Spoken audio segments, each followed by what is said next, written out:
With all these ways to play Final Fight, why in the world would I buy Final Fight? Why not?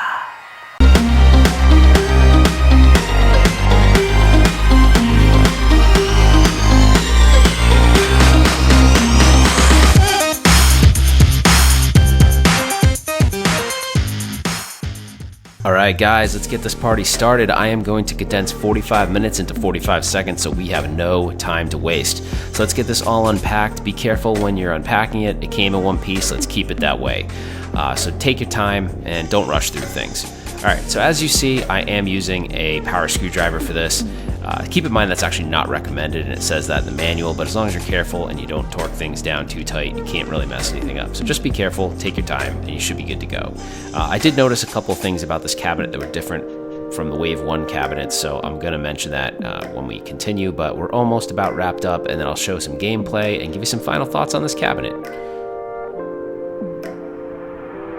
Alright guys, so we're going to fire this thing up for the first time. So there were a couple issues with this build, and I've built about 10 of these, and this is the first time I've had an actual problem with the cabinet. So I'm going to you're probably not going to see it that great in the video, and I'll put a picture in the video, but there's like a buckle right here in the artwork, and it almost looks like this was bent during, or somehow, I don't know, somehow was bumped during shipment or something, and it kind of messed up the side. So I'm gonna have to call Arcade1up on that, but I've never had an issue otherwise, which, you know, knock on wood, or knock on whatever this is. So yeah, I'm trying to think if there's any other issues with the build. Oh, kind of funny. So I built, like I said, about 10 of these, and the bottom bracket, which I think is labeled, let me see, I can't remember what it was labeled, which I should know that too. Let's see. G. So I should know this by now, but G has a little groove in it, and that groove is to catch the back door in the back, and I had it in the front. So if you have it in the front, you know, pro tip here is this guy won't go all the way down. So yeah, but yeah, other than that, it all fit together just like any other Arcade1up. The thing that I really liked, and props to Arcade1up for this, is they put the plexiglass, they shipped it with the plexiglass. So that was supposed to be in the Wave 2 cabinet, so as expected it came. It does look like they did a better job butting it up to the buttons. The overlays that they were selling for pre-existing Wave 1 cabinets, I didn't like the way those fit, to be honest. It just looks kind of sloppy. This actually looks more like what you'd expect out of the arcade, although still not perfect to what you'd see in an arcade, but good enough, right? It did come with ball tops, which I have no problem with this game. So let's just fire it up and see, hopefully everything works.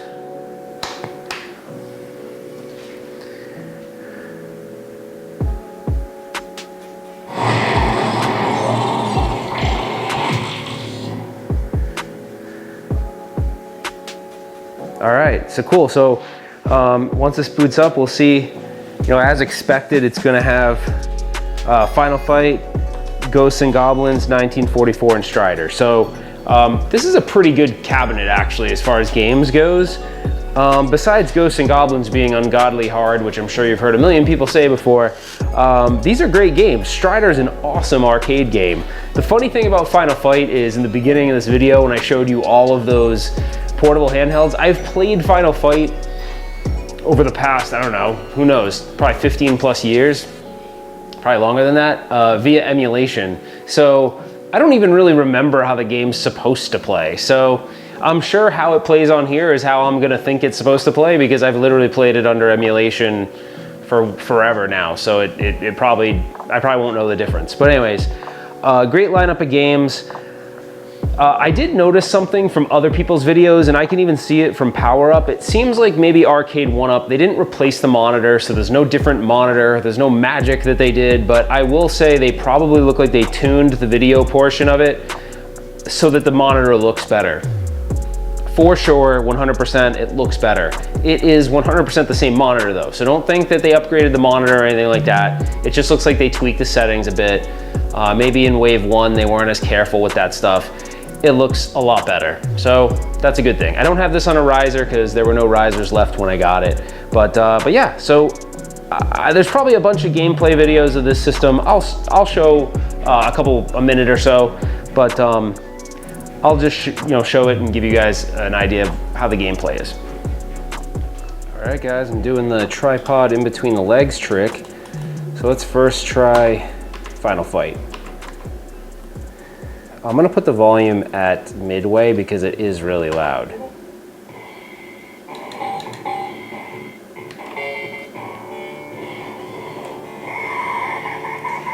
So I don't know if you guys can tell, but the quality of the image looks really good and the brightness looks really good. So I'm pretty excited about that. I will say, from a buttons perspective, they didn't go with a clicky button for A and B on this game. So punch and kick are actually non-clicky buttons, but obviously they used micro switches in the joystick. The joystick actually feels, I didn't open it up, but the joystick feels better. It feels almost exactly like the countercade, so I don't know if they used upgraded micro switches in both of those, but it feels a bit better. So so I'm thinking they went and upgraded that, which is good. I mean, hey, you know what?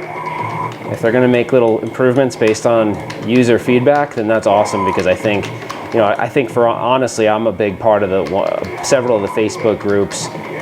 Glenn's Retro Show runs one, and there's a modded group I'm part of that JC Reynolds runs, and definitely look those up. I'll have links in the description to those. But I mean, we're constantly talking about these, and I know Arcade1up is in one or two of those groups, so they're constantly listening to our feedback, and I think we've been giving them tons of ideas around the product and how to improve it, and they're listening, so it's good. I mean, but keep in mind, guys, I just want to keep repeating this, is that I don't want anyone to sit here and think that this is the same as buying a full-on arcade cabinet, but it does reproduce the experience in a way that, for the price, it's hard to beat. It's hard to find this kind of a system, even though it's more toy grade, that's going to give you this kind of experience for the price. So I view $300 as a really good price for what you're getting. And despite the fact that I got a little quality issue with this one, I haven't had that to date, so I can't really complain about the quality. All right, we're gonna hold player one here for a couple seconds, and that's gonna bring us back to the main menu. And then we're gonna go for 1944 real quick.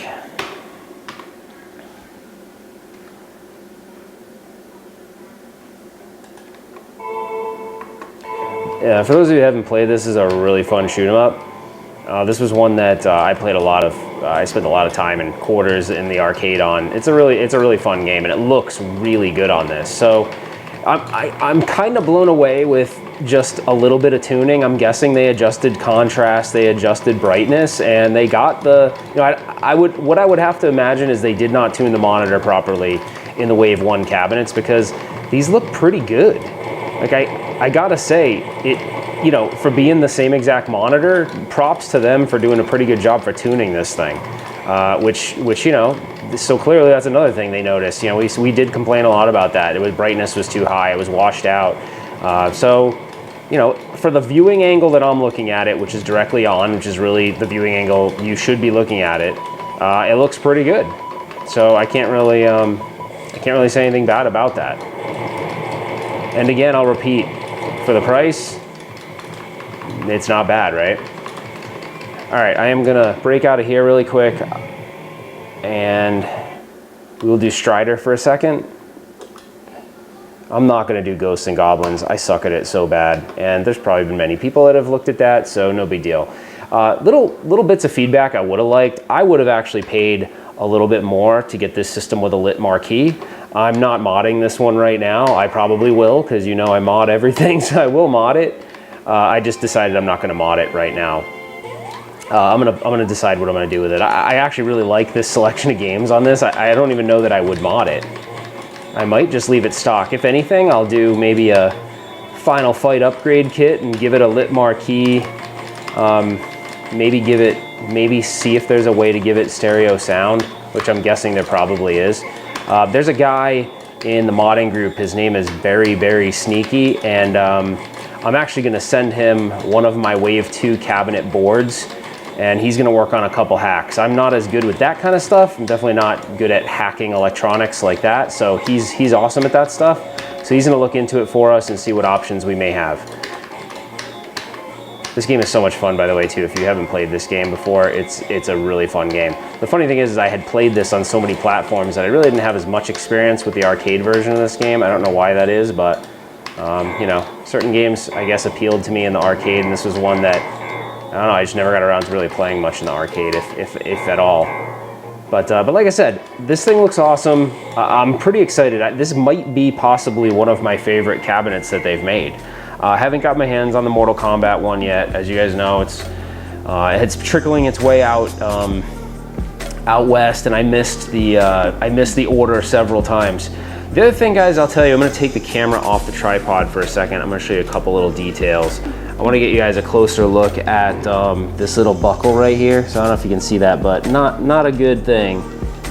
It's pretty buckled, so not happy about that. But you know, I'll reach out to Arcade1up and see what they can do. Here's a closer look at the control panel. You can see they did a good job with the acrylic top. I really like it. The graphics on this, excuse the tripod, the graphics on this are pretty awesome though. Like, I think they overall did really well. I just think this is probably one of the nicest looking cabinets that they have, and it's got a awesome selection of games, so you really can't complain. I mean, the only game I don't think I'll really play much is probably Ghosts and Goblins, because it's so damn hard. But lit marquee would look super awesome on this, so expect to see a video from me with an upgrade kit with the lit marquee. I know that I'm not saying it right now. I'll probably be tempted to change the controls maybe, even though the joysticks feel a lot better than they did in prior versions. And then it would be nice maybe to get rid of the single speaker and go with a stereo sound kind of setup. And I'm gonna see if Very Sneaky can get that done for us. So if he can, I will collaborate with him and see how we can maybe get that out to the masses. So anyways, guys, I really think this is a nice cabinet. Hopefully you guys enjoyed the video. You know, this isn't a mod like I usually do, more of a review, but I got to give props to Arcade1up on this one. They did a pretty good job just improving the cabinets overall from Wave 1. So that's it, guys. That's it for me. I'm out of here. So if you like the video, please like it. Please subscribe to the channel. Hit the notification bell, and I want to hear your comments. What do you think of this thing? Is this one of your favorite Arcade1up cabinets, or is the Mortal Kombat more your speed? Anyways, take care, guys, and we will see you on the next one.